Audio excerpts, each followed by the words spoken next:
Okay, so for 8.2, number 2, the instructions say to find the restricted values, the domain, and the vertical asymptote. Remember, the vertical asymptote is going to be an x equals.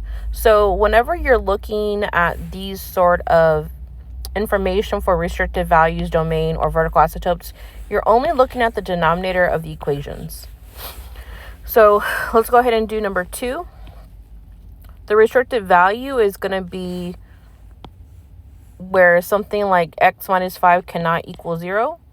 So the restricted value is going to be x is 5. So the way you find that is by saying x minus 5 cannot equal 0. And you move the 5 over, and then you say x cannot equal 5. So we found the restricted value. Then we need to find the domain. So we take the x minus 5 and set it equal to 0. And this domain will have a gap. You can also prove this with Desmos. So whenever you have a gap at 5, you're basically saying that x equals 5 is some line over here. Your function exists to the left and your function exists to the right. However, it does not exist right here at x equals 5. It doesn't matter what the function's doing for the domain. So that's why that's why it's a bunch of scribble. We just know it exists on the left and it exists on the right. And the way that you show or account for the gap is by using the union. So let's look at this again. If I have an x and y axis and I have a 5 here, I know that my graph doesn't exist. So I have negative infinity here, and then I have infinity here. Something's happening with my graph over here to the left, and then something's happening with my graph over here to the right. It does not matter what is happening to the graph. We just know that based on what we've been given, our restricted value is going to be where x equals 5. We're also going to call this the vertical asymptote. Now you use the union to account for everything that's happening on the left, and you use the union to account for the unions right here to account for with everything that's happening on the right. Next, we're going to look at the vertical asymptote as, again, what we explained. Whatever this is right here, these restricted values, is going to be the boundary that's created by the vertical asymptote. All right, let's look at something like number 4. We're going to do the restricted value first. So the first thing we're going to do is factor by grouping. So to factor by grouping, we're going to put the first 2 together and the last 2 together. So we have x to the third minus x squared. We're going to factor out x squared. And then we have negative 25x plus 25. We're going to factor out negative 25. And we're going to be left with x minus 1. So now that I have the pairs that look together, that's one factor group. And then the x squared minus 25, the GCS, becomes another factor group. So now I have x squared minus 25 times x minus 1 equals 0. We set both of those equal to 0. We're going to do the x minus 1 first because it's easier. So x minus 1, move over the x equals 1. X squared minus 25 equals 0. We can use the square root property. We need to move over the 25 and then take the square root. So we're left with x equals plus 5 and minus 5. So that means our restricted value is going to be 5, negative 5, and 1. And our vertical asymptotes are going to be equal to those values where x equals negative 5, x equals 1. Domain.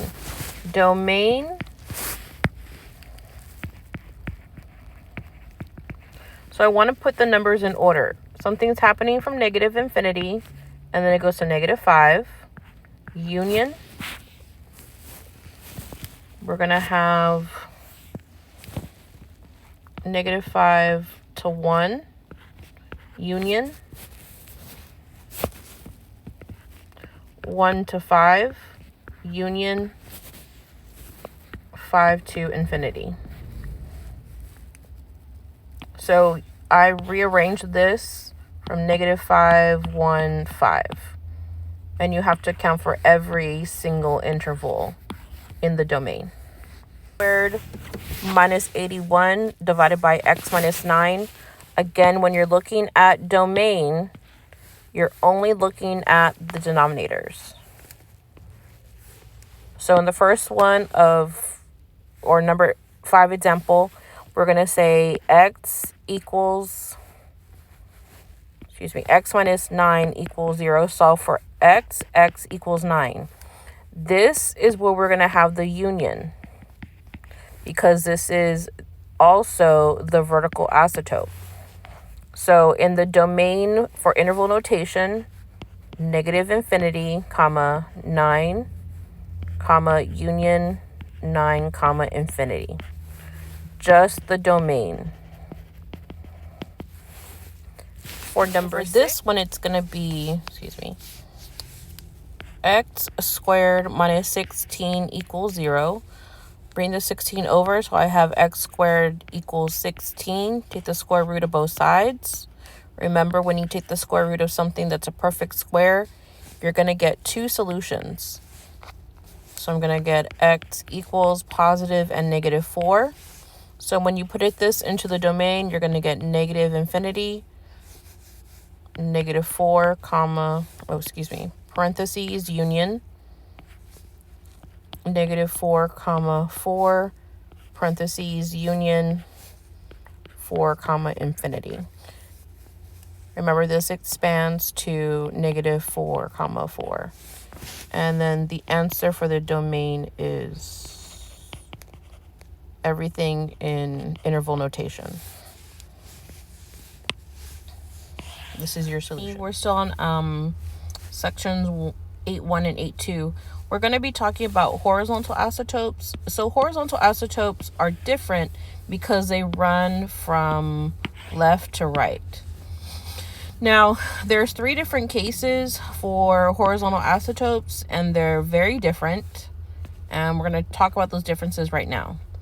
So if you look at example A, for case 1, you notice that you have a leading term, but you're only looking at the power of the leading term. So you're looking at the power of the leading term. So we're interested in the power or the exponent of the leading term. In this case, it's numerator over denominator. Since I have a 3 over a 2, because I'm looking at these exponents, therefore there's going to be no horizontal asymptote. So the way you can define this is when n is greater than d, it's going to be no horizontal asymptote.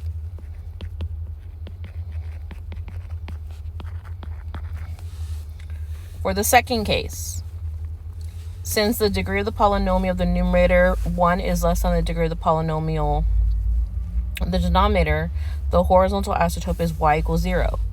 So here's the second case. The degree here is assumed to be 1. So 1 is less than 0. So for case 2, we're going to say when the numerator is less than the denominator, we're talking about the degree or the exponent or the power, same thing. So when the exponent of the numerator is less than the exponent of the denominator, our horizontal asymptote is going to always be y equals 0. Now in case 3, we're looking at something different. When we have the degree of both the numerator and the denominator the same, we're going to look at the coefficients in front of the leading term. So your horizontal asymptote is going to be what those coefficients are. So when the numerator equals the denominator, we're talking about the degree or the exponent of the power, the degree of the numerator equals the degree of the denominator. So see how they're both 2? The horizontal asymptote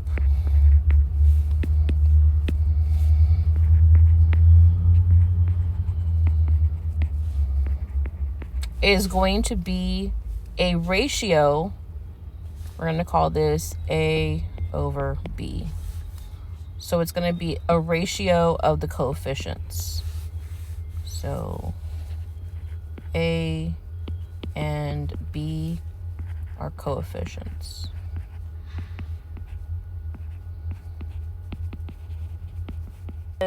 Or the 6, 7, and 8, it says identify the horizontal isotopes if they exist. So we're talking about case 1, 2, and 3. Excuse me. So for number 6, we have 3x to the first and x to the second minus 9. One is a numerator, one is a denominator. So numerator equals 1, denominator equals 2. 1 is less than 2. What case is that going to be? So you can use, obviously, this page for the test. That's going to be case 2. So this is going to be a case 2. And our horizontal isotope is going to be y equals 0. Now, if we take this a step further and we say, what is my vertical isotope? We're only going to look at the denominator, and we're going to say that x equals -3 and x equals 3. For number 7, our numerator is equal to 2, our denominator power is equal to 2, and these are equal to each other. So when both degrees are equal to each other, we're going to have a case 3. So case 3 says then y is going to be the ratio of the leading coefficients. So if we look at 7 again, our coefficient here in the numerator is 3, and our coefficient on the bottom, it doesn't show anything, but it's a 1. So now we say that y, or our horizontal isotope, is going to be equal to 3 over 1, which is just equal to 3. Now again, if we talk about our vertical isotope, it's going to be x equals 3 and x equals -3. This was going to be a case 3. Now let's look at number 8. The numerator degree is equal to 3. The denominator degree is equal to 2. So now we have the numerator is larger than a denominator. This is going to be a case 1. Now, where the numerator is greater than the denominator, there is no horizontal isotope.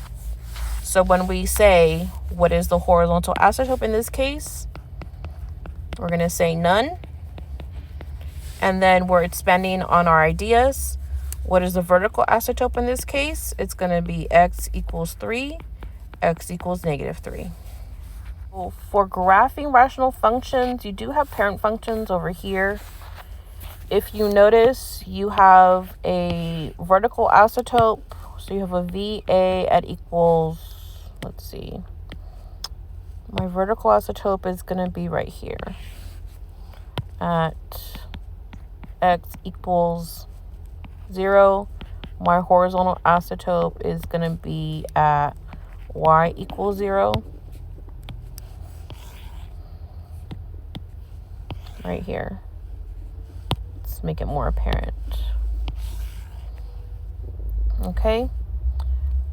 Same thing with 1 over x squared. My horizontal isotope is going to be at... Actually, let's do vertical first. My vertical isotope is going to be x equals 0. My horizontal isotope is going to be y equals 0. So in case you're not seeing it, this is the horizontal, and this right here is the vertical. It gets very close to y equals 0, but it doesn't really touch y equals 0. Okay, so now this one says use the transformations to graph. First, we need to describe the transformations. On the bottom here, on the bottom there are going to be your horizontal shifts left and right. Remember, it's always the opposite of whatever you see. So this part right here is for, that's an arrow, the horizontal shift.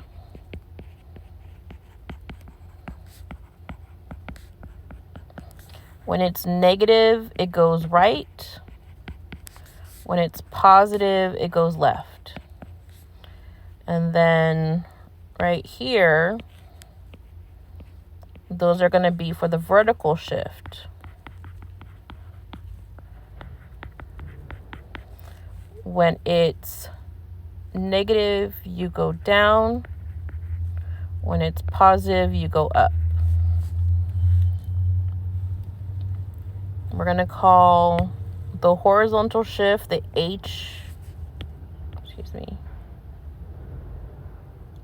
the HS, and the vertical shift the VS.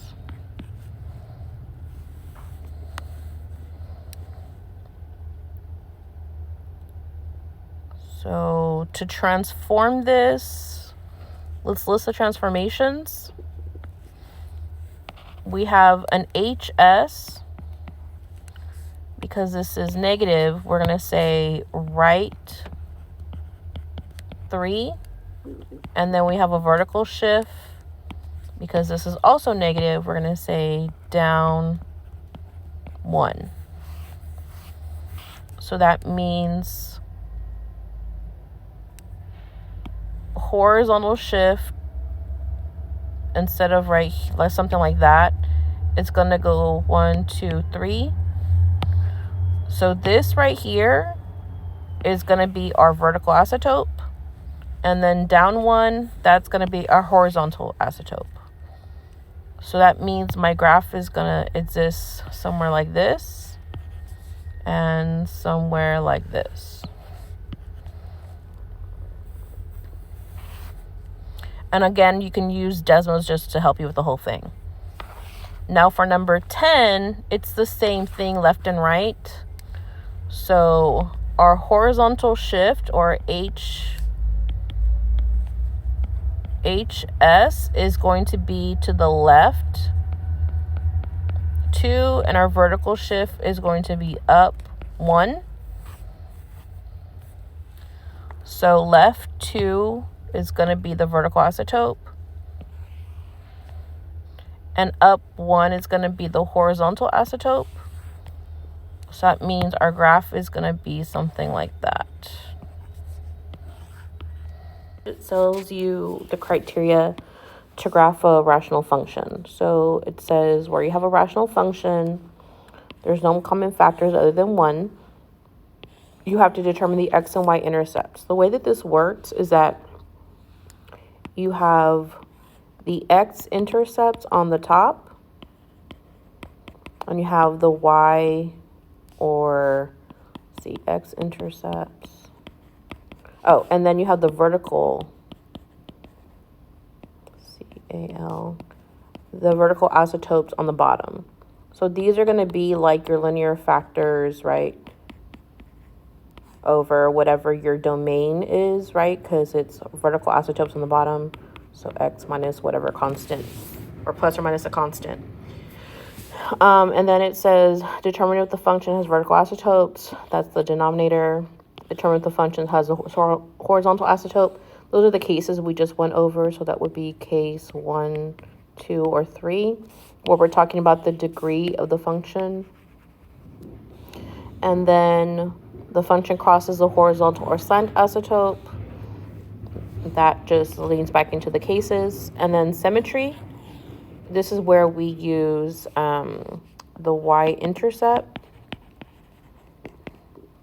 to determine the variable a, because remember, everything has an a in front of it. So it would be like px, qx. So when you're given the criteria or the conditions of the function, and it's asking you to build a function, we're going to do this a long way, but obviously the easiest way would be to put that function into Desmos and then review it from there. So when we talk about x-intercepts, we're talking about the numerator. So remember that this is x equals 3 and this is x equals 4. So what I've done over here is I have already created the linear factors. So when we have x equals 3, we get x minus 3 as one factor. And if we have x equals 4, we have x minus 4 as another factor.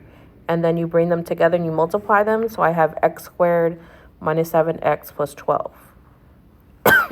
And then you have the next criteria of a vertical asymptote.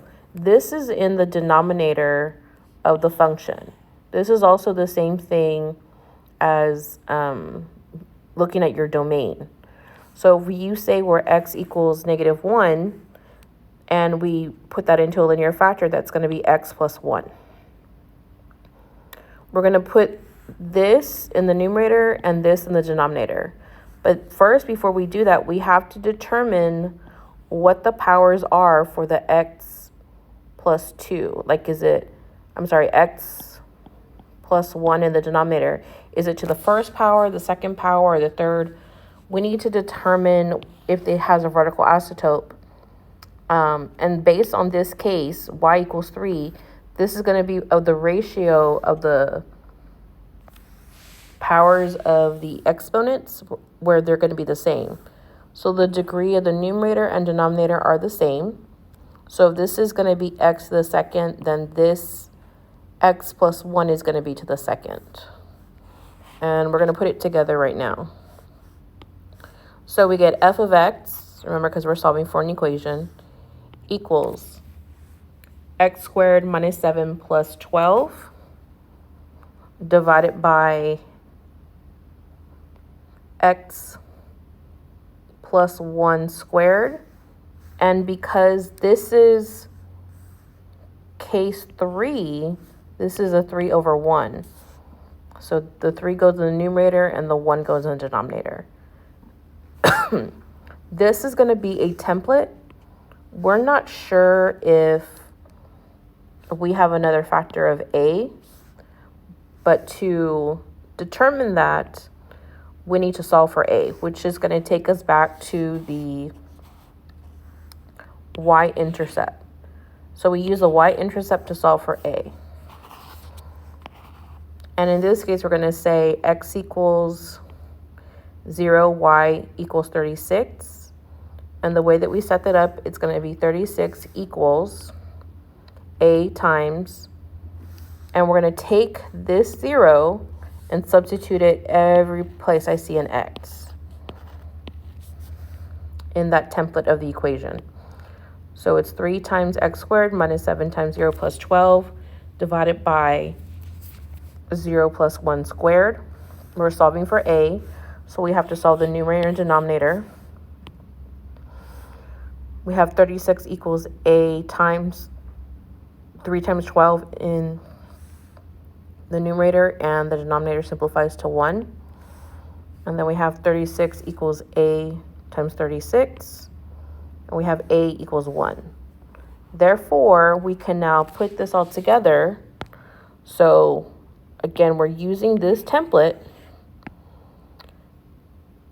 to bring together all of our know-how, all the criterias, so that we can determine which one of these it is. So this is a multiple choice question. So if you notice, everything has been distributed. It's like full standard form of a rational function. So this means we have 3x squared minus 21x plus 36 over x squared plus 2x plus 1. And that means our answer is going to be